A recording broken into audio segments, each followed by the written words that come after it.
went to school for 35 or 36 years. I graduated from high school, graduated from college, had a couple years of postgraduate work. I taught high school for 17 years, social studies.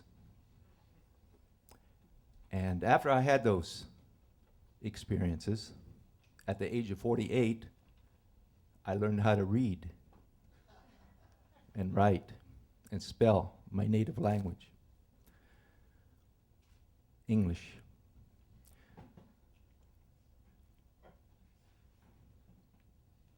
When I was 6 years old, I was sent off to school to learn to read. I was excited about that. We go to school the first 3 years of our lives to learn to read. And then the rest of our lives, we read to learn. I ended up in the dumb row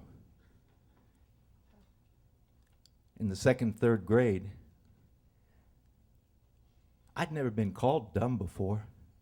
My mother and father never called me dumb. I didn't know how I got there, and I didn't know how to get out. In some ways, I didn't feel dumb. I could count money and make change before I went to school. I could tell time. I learned my timetables with the rest of the class. I even knew the Roman numerals. But I just could not decode the printed page. About 25% of the population learns to read like birds learn to fly. They just walk by the library and seem to get it. It's so easy.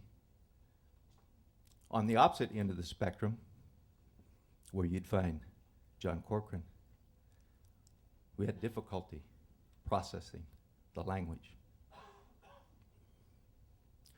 I can remember when I was about 8 years old or 9 years old, saying my prayers in bed at night. And I would say, please, Lord, when the teacher calls on me to read tomorrow, let me read. I even would get out of bed and turn on the light, get a book, see if I got one of those Zapper miracles. I didn't get it. I still continued that prayer, and I always hoped. But I was moved along, called it social promotion. I went to the fourth grade. I wasn't prepared.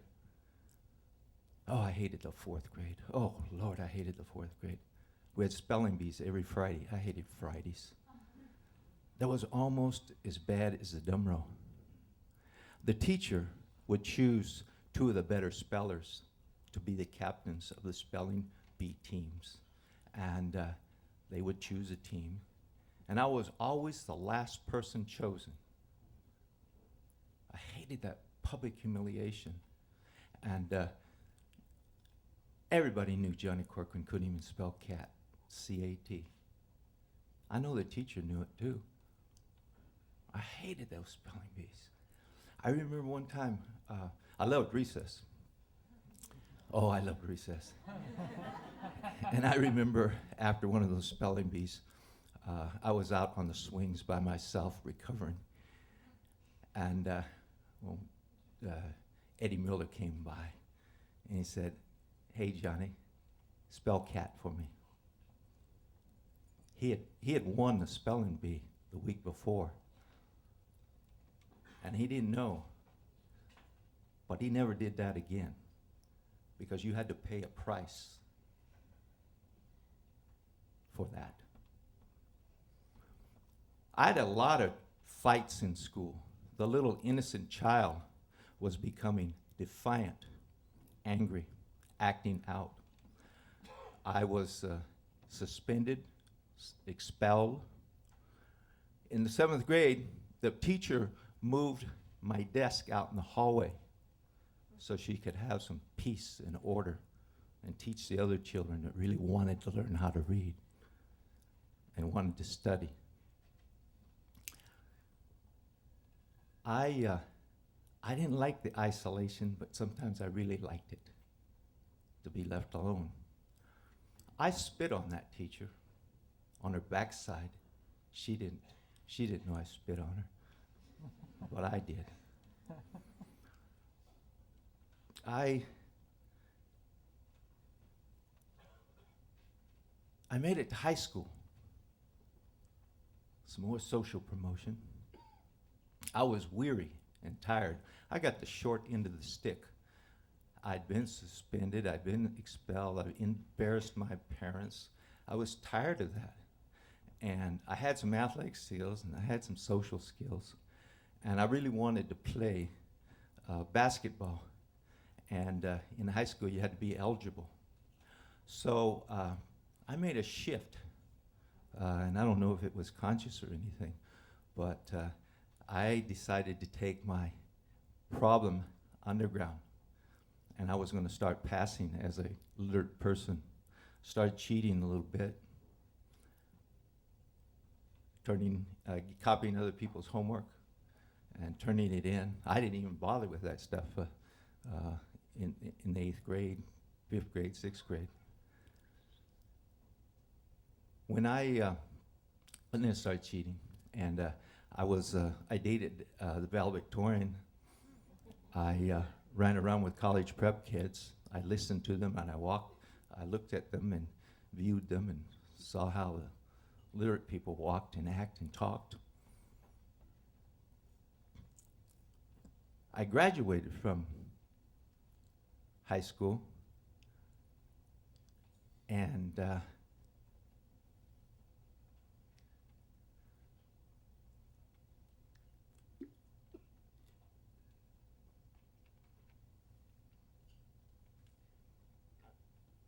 I got an offer for athletic scholarship to play basketball at a Division I university.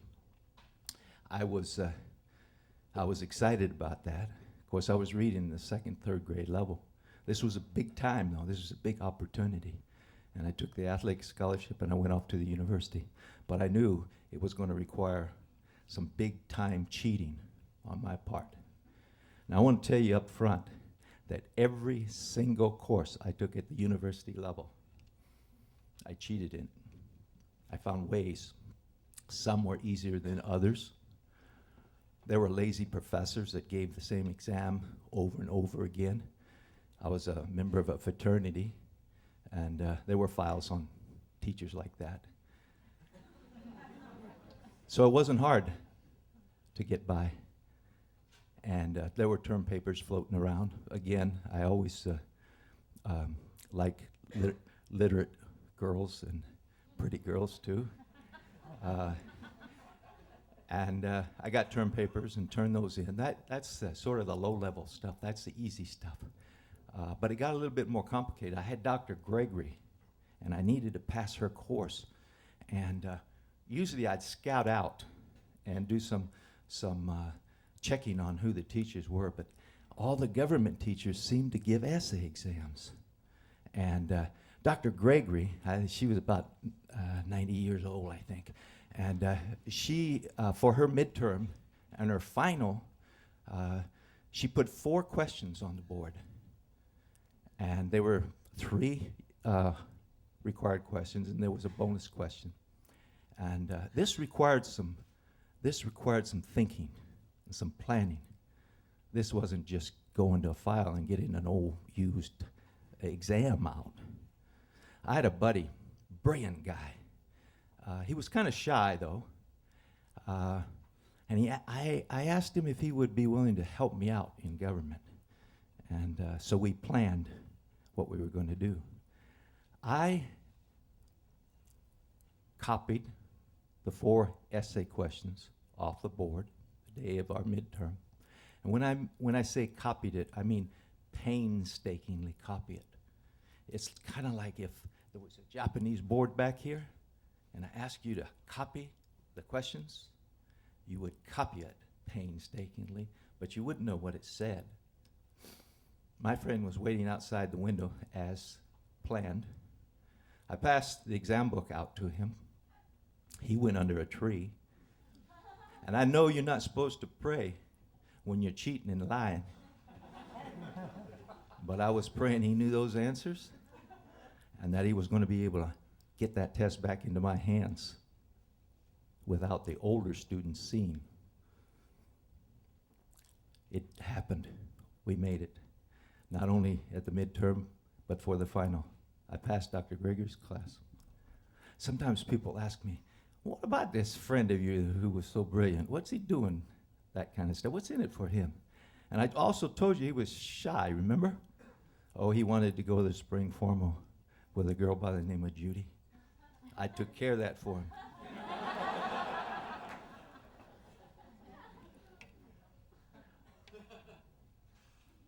There were tougher assignments. I remember corporate finance, Dr. Thompson. Couldn't figure out how to get an old exam. I crawled through the window of the office one night. And I did it actually 2 or 3 nights in a row because I couldn't find the exam that I was looking for. And the file cabinet was locked. And it had to be in there. I looked everywhere. So I gathered my thoughts and my crew, my partners. And these guys didn't know that I couldn't read. Nobody knew I couldn't read. I wouldn't tell anybody. I wouldn't tell a soul that I couldn't read. My wife was the only person that I ever told that I couldn't read. It was a secret. But for them, it was kind of like, you remember when Tom Sawyer painted he got the boys to do it for him, and they even paid him. Well, my crew, my partners, I don't want to say crime, but it really is crime when you go into a professor's office. So it's a crime, and they were my partners in crime. And they weren't even going to get anything out of it except the thrill of doing whatever John's going to do. We went over about the 3rd or 4th night and carried the 4 drawers, file cabinets, out of the office building. Now, he was on the 2nd floor, and you ever try to carry a 4-drawer file cabinet with paper in it? My boys were strong. We got it down the stairs, took it over to an off-campus apartment house where some of the guys lived. And I had already arranged for a locksmith that worked all night to come over. And I actually had 3 locksmiths lined up, because you can't afford somebody getting drunk or having another job. And so he came over, and I put my suit and tie on and pretended like I was a young businessman that needed to get these papers out of the file. And I'm going to go to Los Angeles tomorrow, and God, thank God you're here. You're going to probably save my job for me. I had the Academy Award for that little bit there. He opened it, and he also made a key, and we got the file cabinet back. And I lived in the athletic dorm, and the sun was just coming up when I walked in. Whoa, that was a good one. And I want to say I really never did beat the system. Not knowing how to read, that system beat me every single day. I did take Dr. Thompson for a couple more courses. Wouldn't you?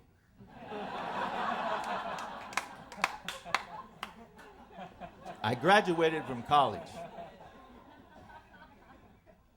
There was a shortage of teachers. I was going to do the most illogical thing anybody would do.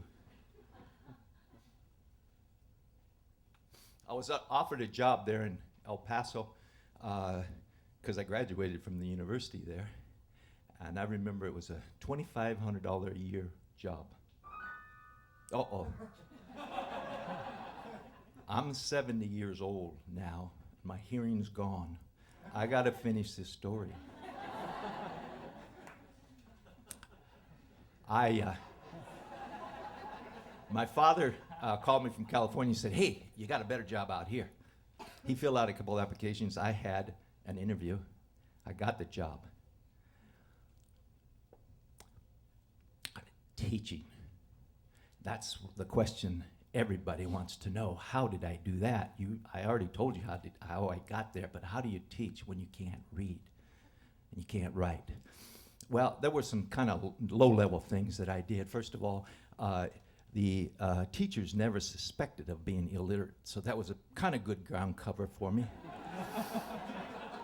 And remember, this was the 60s and 70s, and teachers were invited to be progressive and try some things. So in my classroom, I created a learning environment that enhanced my learning, and that is seeing and hearing. So we had an oral and visual environment. For example, I also put the desk. We didn't have any dumb rows in my classroom. We didn't even have any rows. All the chairs and desks were put in a circle, and I would tape something like Roots off a TV, videotape it. Now, remember videotaping? That was cutting edge technology. The next day, we'd view it together, and then the next day, we would have some discussions. And the community that we lived in was a multicultural community, and we had some really interesting and stimulating discussions there, sometimes heated and sometimes very heated. And so I was bold, and some things were happening in my classroom. And of course, there was some paperwork that I had to cover, you know. And what I did on the first day of school, our classes, I would identify the college prep kids. They were the ones who could read or write. Naturally, they were my assistants. I had to have a backup. I had 3 of them in case somebody was absent. They covered about 95% of the written work that I needed to do, and I saved about 5% for my wife. I worked with a lot of kids that nobody else wanted to work with, and I think maybe the principal gave me a little bit of slack in terms of getting my lesson plans in on time and those kinds of things. I know you can have empathy for a little boy and angry teenager, and when I tell my story, but a teacher that can't read, that poses a different moral dilemma for you and for me. Not knowing how to read. I really truly believe that a good teacher really has to be a seeker of truth. And I was a liar and a hypocrite. I couldn't read. That put a big hole in my soul, that experience. And when I did learn to read, and I had the opportunity to share my story, the hole started filling. And a lot of people said, including my principal and colleagues, and certainly my students said I was a good teacher. But I never did feel like a good teacher because I knew the truth about who I was. I knew the difference between who I was and who I wanted to be. And telling my story, it sort of closed that gap. And healing. It's never too late to learn to read. And being here with you tonight is also helping me close that gap and heal and mature and connect and not feel left out.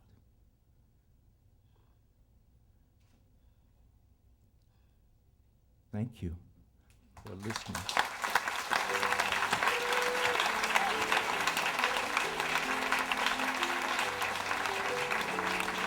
John Corcoran.